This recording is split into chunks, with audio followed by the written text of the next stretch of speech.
O livro de 2 Samuel.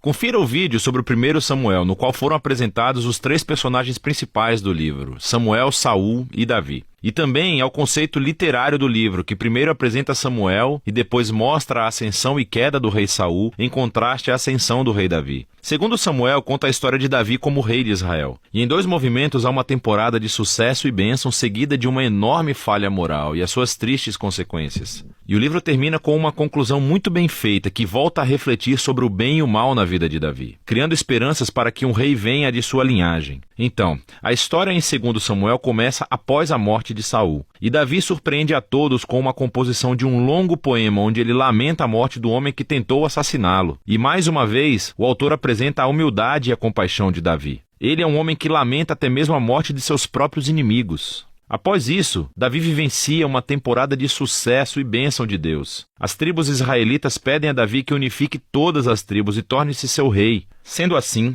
a primeira coisa que Davi faz como rei é: ele vai à cidade de Jerusalém, conquista-a, estabelece-a como a capital de Israel e lhe dá um novo nome, Sião. A partir daí, Davi continua e vence diversas batalhas expandindo o território de Israel. Após tornar Jerusalém a capital política de Israel, ele deseja torná-la a sua capital religiosa também. E então, ele leva a Arca da Aliança para a cidade. Em 2 Samuel 7, ele fala com Deus e diz que agora que Israel tem um lar permanente, ele acredita que a presença de Deus também deva ter uma casa permanente. Então ele pergunta se pode construir um templo para o Deus de Israel. Entretanto, Deus diz a Davi: "Obrigado por pensar nisso, mas na verdade eu irei construir uma casa para você, uma dinastia." 2 Samuel 7 é um capítulo fundamental para compreendermos o enredo de toda a Bíblia. Nesse momento, Deus faz a promessa a Davi que através da sua linhagem real virá um futuro rei que constituirá o templo de Deus aqui na terra e estabelecerá um reino eterno. E essa é a promessa messiânica a Davi, que é afirmada e desenvolvida no livro de Salmos e também no livro dos profetas. E é esse rei que fica ligado à promessa de Deus a Abraão.